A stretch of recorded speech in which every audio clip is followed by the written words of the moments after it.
नमस्कार, स्वागत है आपका हरियाणा न्यूज 24 पर। मैं हूं प्रिंस लांबा। वोटिंग खत्म हो चुकी है और वोटिंग के खत्म होते ही अब अधिकारियों के पसीने छूटने शुरू हो चुके हैं, क्योंकि कुछ दिन पहले आपने देखा होगा एक वीडियो पूर्व मुख्यमंत्री मनोहर लाल खट्टर का, जिसमें उन्होंने भरे मंच से अधिकारियों को चेतावनी देते हुए कहा था कि 4 जून तक का आपका समय है, 4 जून के बाद का हमारा समय होगा। आपने 4 जून तक जो करना है वो कर लीजिए, 4 जून के बाद हम करेंगे और कहीं ना कहीं ऐसा करेंगे कि देखते रह जाएंगे। और कहीं ना कहीं मनोहर लाल खट्टर ने एक बार फिर कुछ ऐसी ही बात अधिकारियों को लेकर बोल दी है एक प्रेस कॉन्फ्रेंस में, कहीं ना कहीं जिसके बाद से पूरे जो है हरियाणा प्रदेश के अधिकारियों में एक भगदड़ सी देखने को मिल रही है। मनोहर लाल खट्टर ने क्या कुछ कहा है वो आपको सुनाते हैं, लेकिन इतना जरूर है कि वोटिंग खत्म होने के बाद अब जहां प्रदेश की जनता और तमाम पार्टियों के प्रत्याशी, तमाम राजनीतिक दल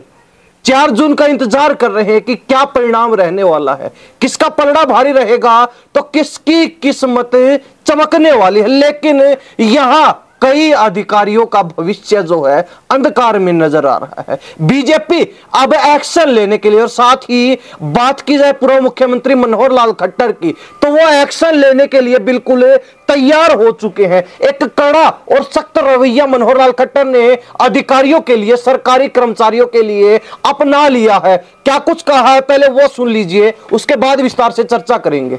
एक बात हुड्डा साहब ने खास करके मेरे खिलाफ कही, अभी कल ही कही, क्या कि ये तो बौखलाहट है जिसमें से ये उल्टे सीधे बयान दे रहे हैं। और मैं उस बयान पर आज भी कायम हूं। मैंने स्टेज से बयान दिया कि कुछ कर्मचारी, क्योंकि कर्मचारी बहुत बड़ी संख्या में 3-3.5 लाख, अब मैं सबके बारे में नहीं कहा, लेकिन ऐसे कर्मचारी जो पॉलिटिकली एफिलिएशन दिखाते हैं अपने, ऐसे लोगों की पहचान भी हो रही है।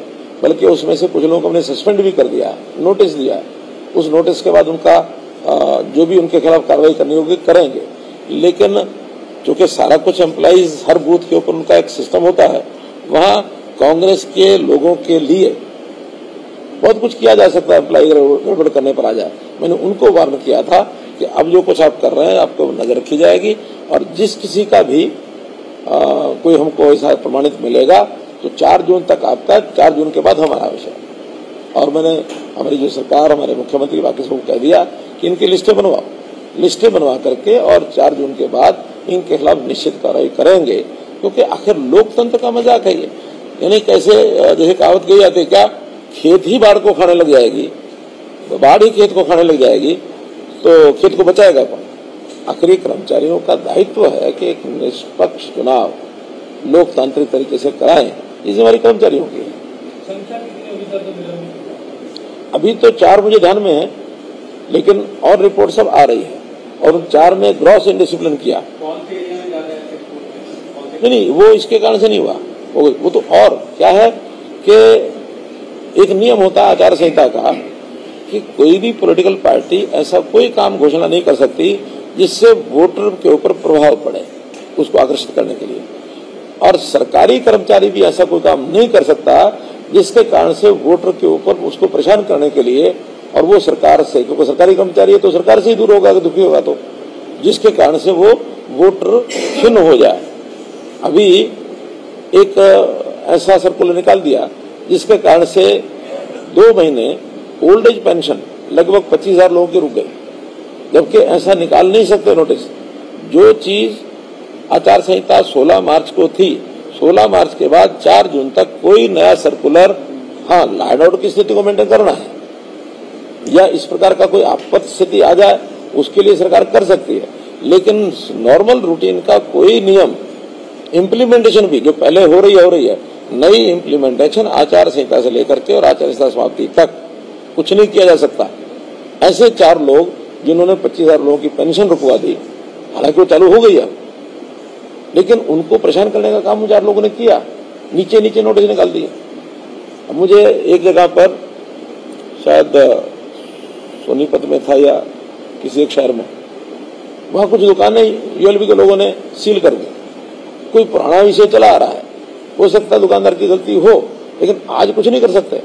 आप आचार संहिता से पहले करो या समाप्ति के बाद करो। ये जो 1.5 महीने का कार्यकाल होता है, इसमें कोई नया इम्प्लीमेंटेशन सरकार का कोई अधिकारी कर्मचारी नहीं कर सकता। ये आचार संहिता का उल्लंघन उनके ऊपर भी तलवार लटकेगी। वो हमने लिखा है चुनाव आयोग को कि इनके खिलाफ कार्रवाई करिए। वो तो आप जान ही सकते हैं, राजनीतिक एफिलिएशन कम से कम भारतीय जनता पार्टी ने तो इसमें से अपना पल्ला झाड़ा कि कोई आदमी, कोई सरकारी कर्मचारी पॉलिटिकल एफिलिएशन, हाँ उसका वोट देने का अधिकार है, जिसको देना दे, लेकिन किसी पार्टी के लिए काम करना भारतीय जनता पार्टी नहीं करवाती। और हमने तो ये सिफारिशें दुनिया भर की बंद इसीलिए की हैं, वरना जो सिफारिशी राज्य में नौकरी कर लगता है वो उन्हीं के बस्ते उठाता, उन्हीं के लिए भीड़ इकट्ठी करता और चुनाव में उन्हीं की सहायता करता। मोटे रूप से ये रोहतक, सिरसा, इनमें से ये विषय आ रहे हैं। चलो फिर एक बार एक दो विषय और हैं। तो मैं इस बात में मैं हुड्डा जी को चैलेंज करता हूँ कि जो कुछ उन्होंने कहा है उस तकलीफ के कारण से कहा है कि मेरे कहने के बाद उनको तकलीफ हुई तो क्यों हुई। उनको तकलीफ इसलिए हुई कि उन्होंने ये सब कराया है, और कराया है तो जिनसे कराया है उनके नाम सामने आएंगे और कुछ ना कुछ लोगों को हम बाहर करेंगे। और बाहर करेंगे तो ये कर्मचारी भी समझ जाएगा कि क्यों किया गया।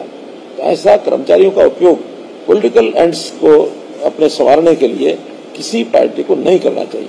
तो सुना आपने मनोहर लाल खट्टर को, क्या कुछ उन्होंने सरकारी अधिकारियों और कर्मचारियों को लेकर कहा है। उनकी जो है बात बिल्कुल स्पष्ट है, उनका रवैया स्पष्ट है, उनकी जो शक्ति है, जो तलखी देखने को मिल रही है अधिकारियों और कर्मचारियों के प्रति, वो बिल्कुल स्पष्ट है। मनोहर लाल खट्टर फिलहाल गुस्से में नजर आ रहे हैं सरकारी अधिकारियों और कर्मचारियों को लेकर, क्योंकि उन्होंने स्पष्ट कर दिया है जिन अधिकारियों का और कर्मचारियों का राजनीतिक जुड़ाव देखने को मिल रहा है, और कहीं ना कहीं उसी राजनीतिक जुड़ाव के चलते किसी अन्य दलों के साथ, अन्य नेताओं के साथ उनका जो झुकाव इस चुनाव में देखने को मिला है, कहीं ना कहीं ऐसे अधिकारियों को चिन्हित किया जा रहा है और छाट कर अब 4 जून के बाद उन पर कार्रवाई की जाएगी। मनोहर लाल खट्टर ने यह भी कहा कि कई अधिकारियों पर पहले ही गाज गिर चुकी है, लेकिन अब अधिकारियों की जिन्होंने चुनाव के अंदर कहीं ना कहीं बोगस वोटिंग करने में मदद की है, कहीं ना कहीं वोटर्स को मतदान केंद्र तक पहुंचने से रोका है या फिर किसी भी तरीके का हथकंडा अपनाया है,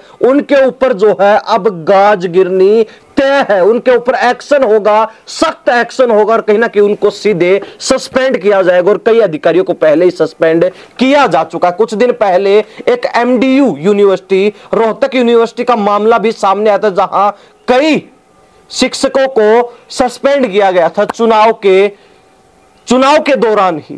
तो ऐसे में कहीं ना कहीं अब तमाम हरियाणा प्रदेश के उन अधिकारियों को, उन सरकारी कर्मचारियों को पसीने आए हुए हैं जिनका जुड़ाव कहीं ना कहीं दूसरे राजनीतिक दलों से रहा है, क्योंकि सरकार जो है एक्शन लेने के लिए तैयार खड़ी है, और जिसका सीधा स्पष्टीकरण पूर्व मुख्यमंत्री मनोहर लाल खट्टर ने दे दिया है। उन्होंने स्पष्ट ये भी कहा कि इन अधिकारियों और कर्मचारियों ने लोकतंत्र का मजाक बना दिया है। ऐसे अधिकारी जिनको मैंने पहले ही बोल दिया था कि 4 जून तक आपका समय है और 4 जून के बाद जो है हमारा समय होगा। और कहीं ना कहीं मनोहर लाल खट्टर ने अपनी सरकार की एक काम की बड़ी तारीफ भी की। बातों ही बातों में उन्होंने कहा कि हमने इसीलिए सिफारिशें बंद कर दी थी सरकार बनते ही, ताकि कोई भी व्यक्ति जो है सिफारिश से ना लगे, अपने बलबूते अपने दम पर लगे, और कहीं ना कहीं वो सिफारिश से लगकर किसी एक पार्टी के साथ ना बंधे, उसी पार्टी का जो है बस्ता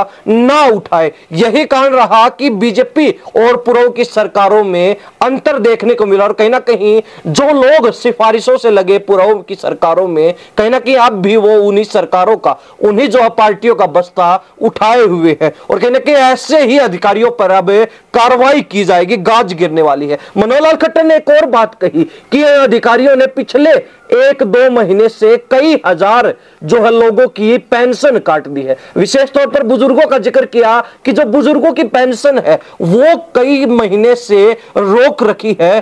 करीब 25,000 की संख्या का आंकड़ा उन्होंने प्रेस कॉन्फ्रेंस के माध्यम से बताया है। हालांकि कुछ दिन पहले हमने भी आपको बताया था कि वो अधिकारी जो समय रहते नहीं संभलते हैं, अब उन पर गाज गिरनी तय है, चाहे वो किसी भी विभाग में क्यों ना हो, चाहे उसकी चुनाव के दौरान कोई भी ड्यूटी क्यों ना रही हो। अगर कोई भी कमी या फिर खामी किसी भी सरकारी अधिकारी या कर्मचारी के कार्य में पाई जाती है उसका किसी पार्टी विशेष की तरफ, किसी नेता विशेष की तरफ झुकाव पाया जाता है, तो कहीं ना कहीं ऐसे में उस पर गाज गिरनी तय है, जिसको लेकर सरकार अब सख्त मूड में दिखाई दे रही है, एक्शन मोड में नजर आ रही है। और यह क्लियर कर दिया गया है कि 4 जून के बाद कहीं ना कहीं ऐसे अधिकारियों और कर्मचारियों को चिन्हित कर लिया गया है, उन पर बारी बारी जो है कार्रवाई की जाएगी। तो मनोहर लाल खट्टर का ये जो बयान था, एक बार फिर जो अधिकारियों के प्रति सख्त रवैया अपनाते हुए देखने को मिला।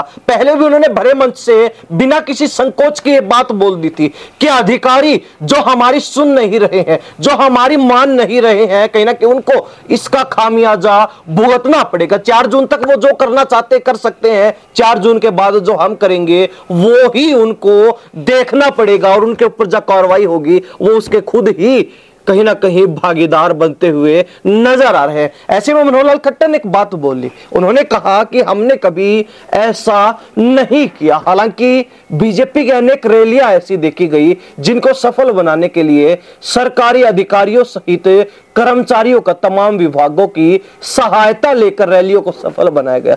चाहे वो करनाल के अमित शाह की रैली हो या फिर प्रधानमंत्री की ही रैली क्यों ना हो, जिसमें सरकारी बसों का प्रयोग होता है, वो एक अलग बात है। लेकिन सरकारी अधिकारियों से लेकर कर्मचारियों तक को रैली में बुलाया जाता है भीड़ जुटाने के लिए, वो कहां तक जायज है। और कहीं ना कहीं मनोहर लाल खट्टर जो कह रहे हैं कि हमारी सरकार ने किसी भी तरीके से सरकारी अधिकारियों और कर्मचारियों का प्रयोग नहीं किया, हम भी ऐसा कर सकते थे लेकिन हमने नहीं किया, तो फिर उनकी बात में यह फर्क देखने को क्यों मिल रहा है, यह भी एक सोचने वाली, विचार करने वाली बात है। तो साथ ही सोचने और विचार करने वाली बात यह भी है कि अब उन अधिकारियों का क्या होने वाला है जिन्होंने कहीं ना कहीं चुनाव के अंदर पक्षपात किया, या फिर किसी दूसरी पार्टी या फिर नेता विशेष के प्रति किसी भी अधिकारी या फिर कर्मचारी का झुकाव जो है देखने को मिला है। ऐसे में मनोहर लाल खट्टर की बातों से स्पष्ट है कि उन अधिकारियों की सामत आने वाली है, उन अधिकारियों पर गाज गिरने वाली है,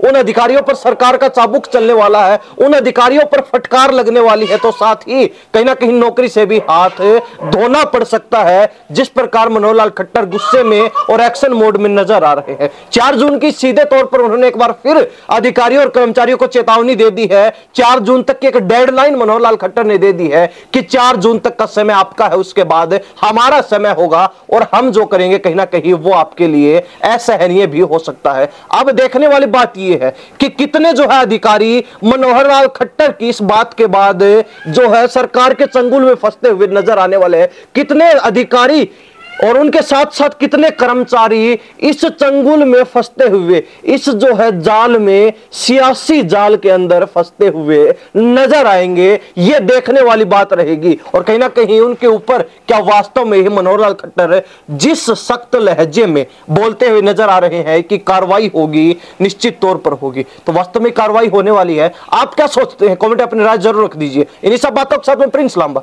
हरियाणा न्यूज़ 24। नमस्कार, जय हिंद।